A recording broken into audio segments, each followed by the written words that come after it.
Alright, here's the commentary for the first episode of my little portal. I'm going to be talking a lot about all the behind the scenes stuff, all the little details, stuff that I think is interesting, and I'm going to be doing these for every episode, and I won't be spoiling anything for each episode. If anybody happens to be watching them for the first time, I'll only talk about stuff in this episode. If anything connects later on, I'll talk about it in those episodes. So, how did this all start? I guess is where I'll start. I'm sure everybody remembers that episode of MLP where Pinkie Pie and Rarity got stuck on that little push cart thing on the railroad tracks. And that had, like, that scene made me think of the ending of my little area of Portal 2, where, you know, the two robots are stuck in space. And I made that video, if you remember. That's like the first video of this that I made.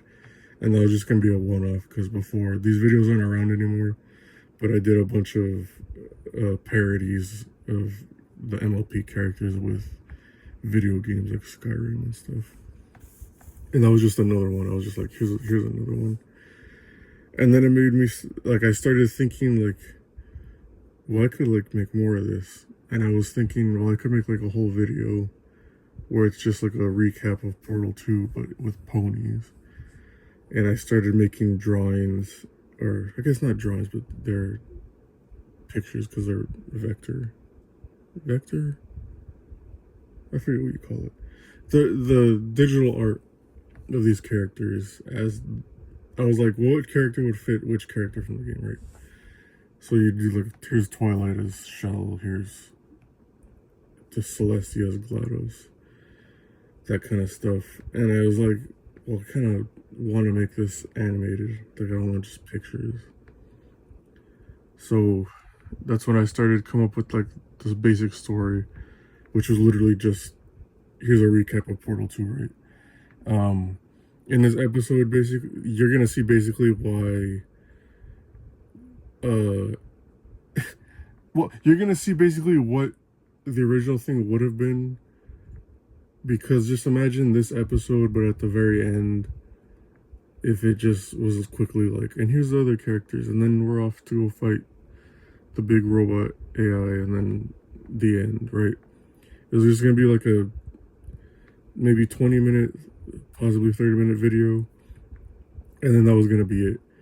But I kept having ideas, and I kept thinking more and more, what if I kept adding stuff? It's not this episode that's gonna be that, it's the next episode. I kept forgetting. This episode was originally not gonna be the first episode.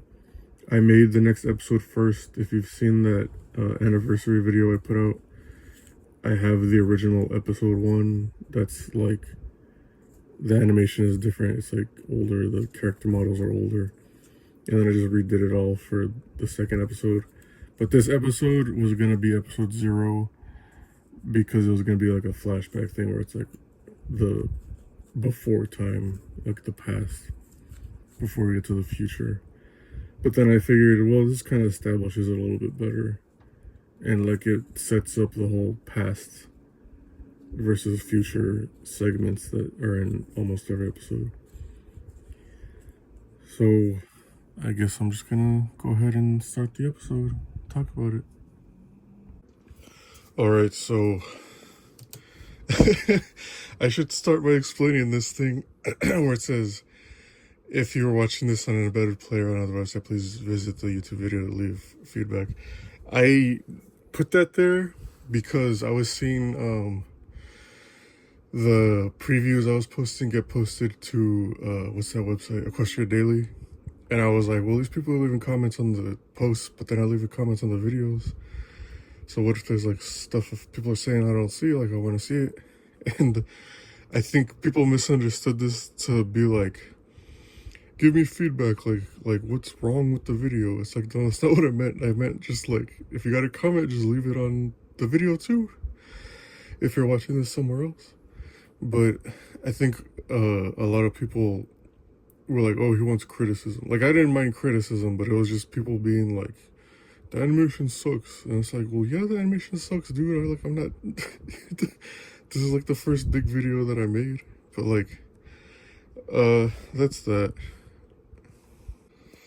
Yeah, and then I was like, well, on my Toon Fighter videos, they're not on this channel anymore. Well, they were never on this channel, huh? They were on my old channel, but I put them on my second Christian's Cartoons 2 channel. Except the last one because it got lost. But I would put little content ratings because I was like, well, kids are gonna watch this because kids are on YouTube. It's like a cartoon, you know. I kind of intended these things to be for like teenagers, not little kids. So I always put these content warnings. I think it's become more of a thing recently, like trigger warnings and stuff like that became more of a thing later on. So I guess I kind of just had already been doing these things. And so it's funny because when you do see kids come to these videos, they'll be like, I wasn't scared. And I'm like, no, it's not supposed to be scary. I'm just saying, if you don't like blood or violence with these characters, like, you might not want to watch this. That's all that meant.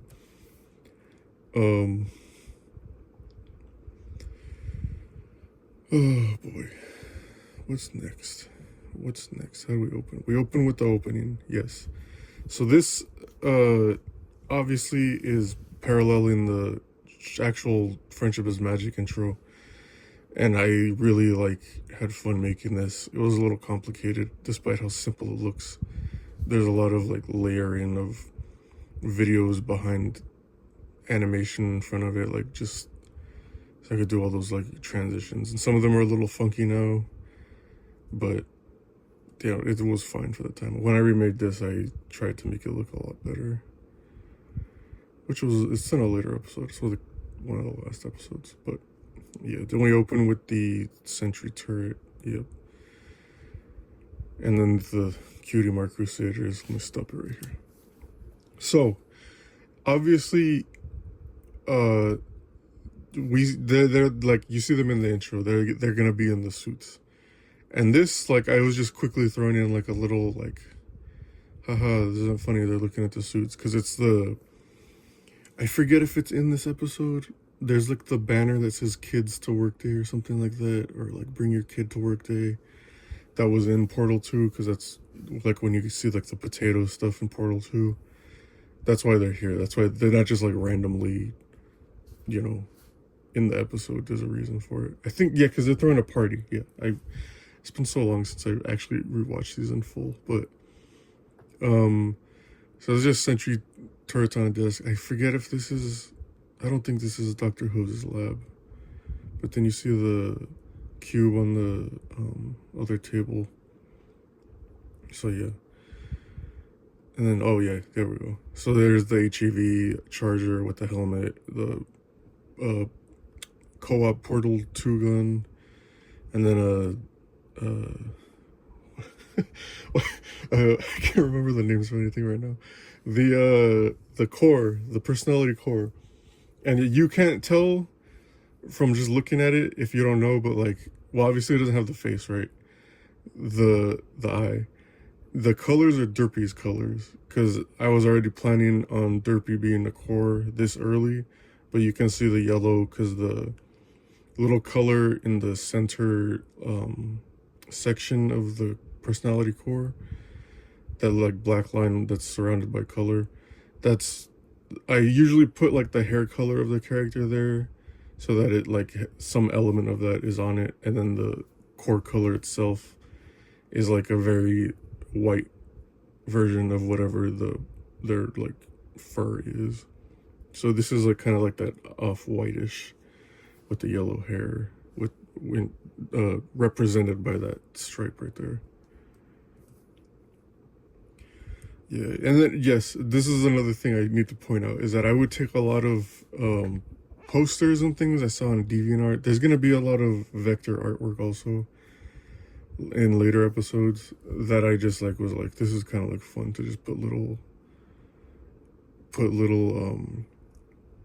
things like this in the background, because in Portal there's a lot of those signs and stuff that world builds, and I thought, like, what if I put some stuff like that? Like, this isn't explicitly world building, right? It's just Celestia is not evil in this world. This is supposed to be a parallel of friendship is magic, so it just has portal stuff. But I just thought that was like funny to put it in there. Okay, yes, obviously you see this is Doctor Who's lab because there's a picture on the desk with him and Derpy. And then here's Cranky. He's supposed to be the stand-in for Cave Johnson.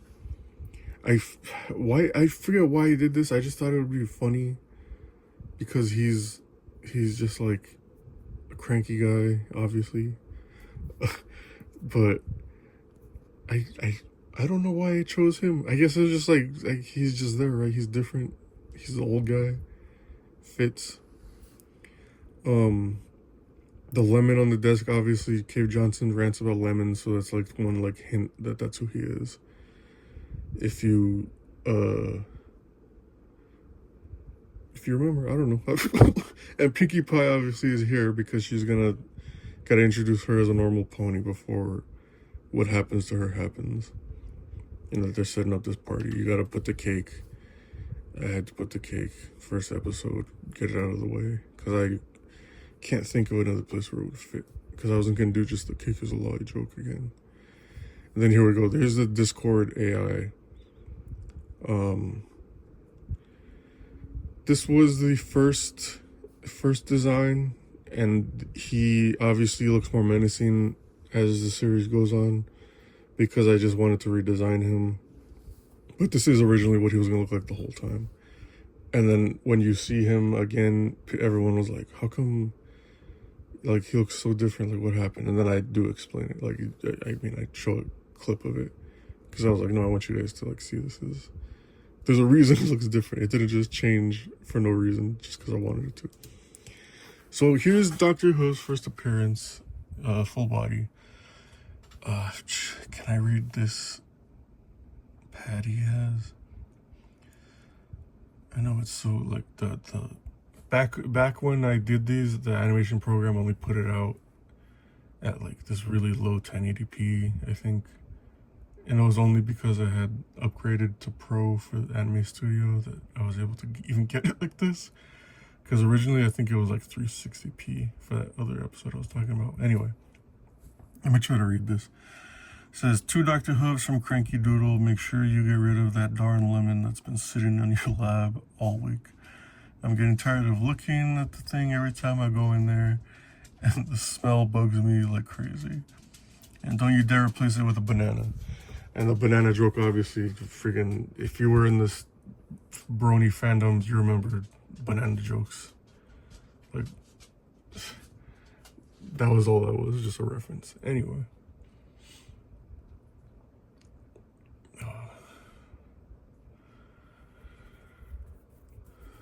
Here we go, Dr. Brown. So Dr. Brown, he's not, obviously he's that one pony from the Grand Galloping Gala just recolored, but I forget why I didn't choose somebody else. I think at the time there weren't any other scientists or like smart guy characters in the show, like there were later, like I'm gonna use later in the series that you've seen right now. So I was just like, let me just create like a throwaway character. And obviously he ends up becoming somebody as the series goes on. But I was just like, I need somebody quick. Like, let me just make a background character, like an original background character. And it's funny that I had his eyes covered because I was like, I don't feel like animating them. And then it becomes a thing in another episode. Like, it's kind of funny. Let me see if we get a better look at this switch, because that's the important switch that sets everything off. Yeah, more dialogue, more talking, explaining things. Yep, there it is. Attention, wear your goggles at all times during the experiment. This switch, I'm trying to remember. Oh, this is just one of the red buttons you put the cubes on in the game.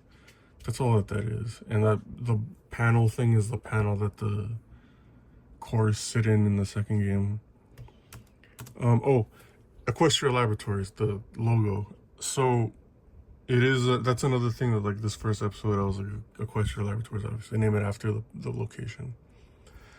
And then obviously later it changes. And then I also, like, with Discord, show you how it changes, and then there's the in-universe reason why it changes. But that's just, you know, little details I try to put in world building.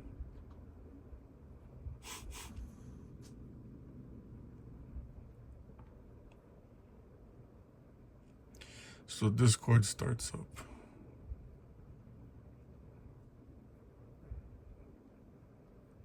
Yellow eyes, yes. That's another thing with this series is every robot has like normal eyes until they go crazy, then they get the red eyes. That's just like obvious way to show that they're like turning evil. Little terminal screen, very basic. The lull. I was trying to put a lot of humor in this early on because I was just like, I need silliness in here. It's Portal. Because that's the other thing, is like I think I did take it a little too seriously. Then you go back, I just replayed Portal 1 and 2 on the Switch recently.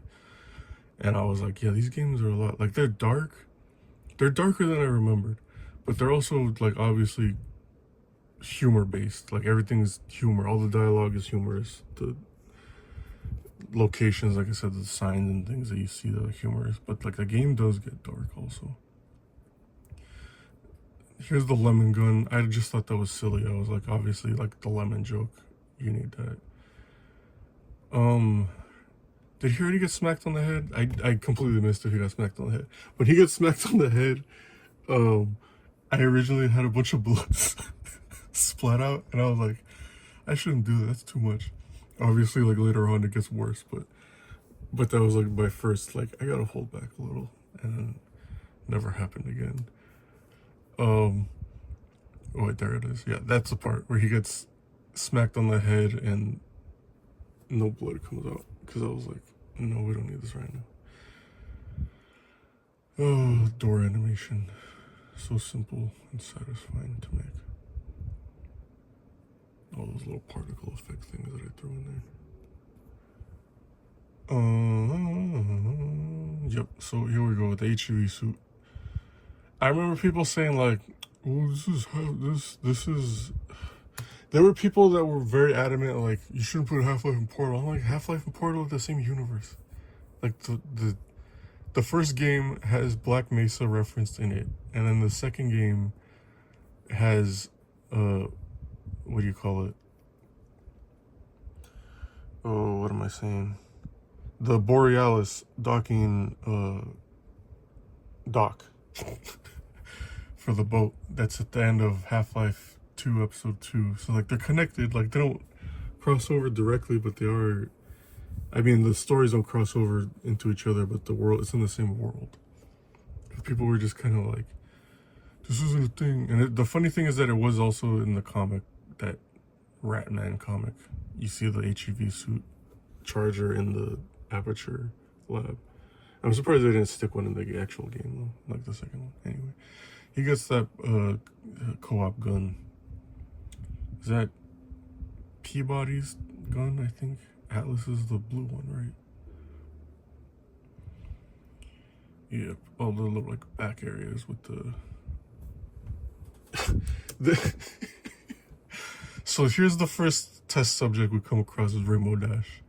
Obviously, I chose Rainbow Dash only because everybody likes Rainbow Dash, so I was like, we'll just make her like the hero for the first episode, right? It's like that decoy protagonist thing where it's like you think they're gonna be the heroes and then they're not. But yeah, oh yeah, also the helmet he has on, so you don't have to animate his mouth. So I don't have to animate his mouth. The helmet was a part of the HEV suit. I don't know if they show it in the game, but it is part of the suit design. Just Gordon Freeman doesn't wear a helmet. Yep.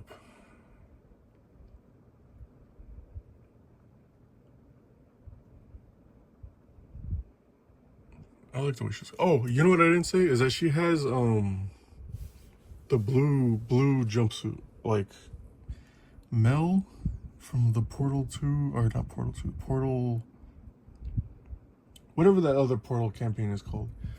I don't think it's official, is it? Or maybe it's like...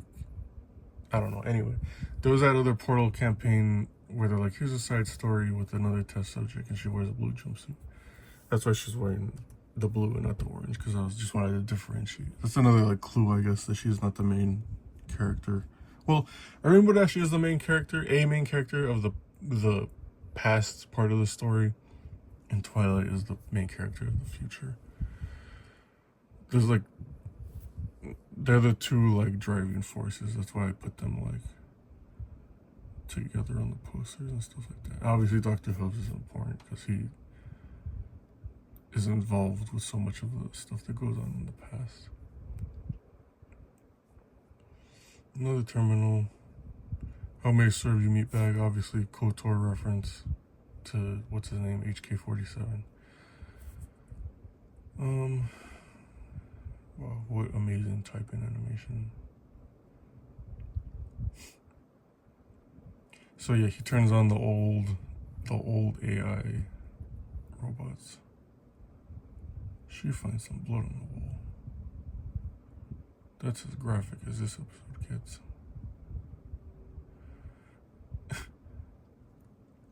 Oh yeah, these designs also were very simple because I was just like, well, GLaDOS is just a white shell with the eye, right? So I was like, well, if I make them the princesses into robots, they're also just going to be shells with eyes. So it's like, they don't have a lot of details. I put the crown on Celestia later on. It is the next episode, I think. But they were just very simple designs. I guess everything in this episode was simple. Yeah, so they go off, they're like gonna go. This is the thing everybody clowns on, is that they're like, how come AI would like fight physically? Why wouldn't they just compute at each other? And I'm like, because how do you animate computing at each other? Like you want them to just sit there and be like, I shut them off. Like, no, they're gonna have a, it's kind of goofy. I mean, it is goofy. Oh, here's something that's gonna continue in this series. Her right eye gets damaged. Just pay attention to that as the series goes on. I'll be honest, there's no meaning behind it. I just thought it was interesting to have like a running thing of when somebody gets hurt, it's gonna be their right eye. There's nothing deeper to it though. Yep, so there you go. I just thought that looked cool. I was like, they have arms fighting each other. And then she comes in, she's gonna like pull his cable out.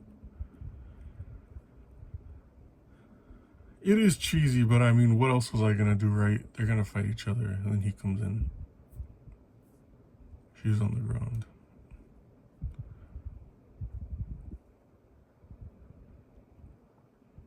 Yeah, and then this, I was just like, I need more Half-Life references. There's, you know, I guess I didn't explain. Why would they have a portal, AI, big robot of Discord, and why would it be in control of anything in the facility? So his name was Discord with the small o. So it was digitally, the acronym I came up with was digitally intrinsic system contrivance of robotic dissonance, which is like a very, that's just like a wacky acronym. Like, I was just like, find words that fit. But basically, he was supposed to be, the meaning behind that is that he's supposed to be like the anti, what would you call it? Like he's not supposed to be just a regular robot that works for them. He's supposed to be like, create test chambers, I guess, that are chaotic, right? Because he's like the chaos god, whatever, of My Little Pony. So I was like, yeah, like robotic dissonance. He's like, he's there to like challenge them, I guess, in creating these things.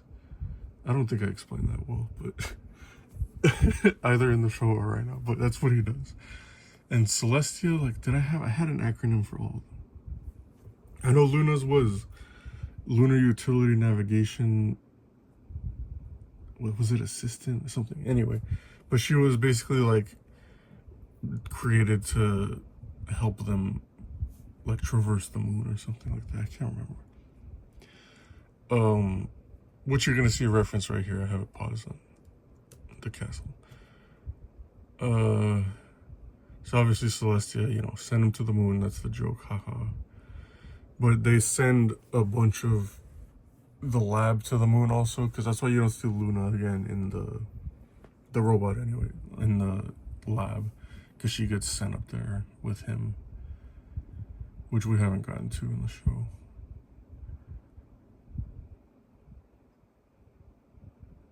And yeah, it's just a...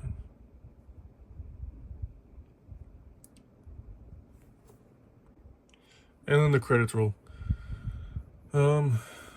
Yeah. Had a lot of help from the voice actors. I think they all did a great job. It really...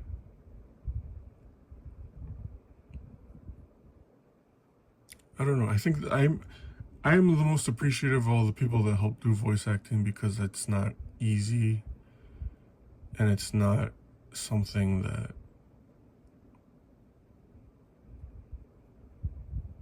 it's not something I can do, obviously, but it's not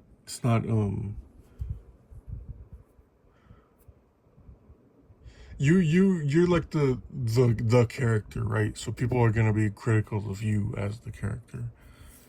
And I chose people because I'm like, no, these people embody these characters well. Like, I have very simple auditions and requirements, but like, I obviously, because it's like all, they're helping me for free and stuff, like, I don't know what to say. I just appreciate these people a lot. They're very, without them, none of this works, right? But anyway, that's the end of the episode, right? There's nothing else. Yeah, that's it. So, I'll talk more in the next one, obviously. We'll see what happens in that. Thank you for watching.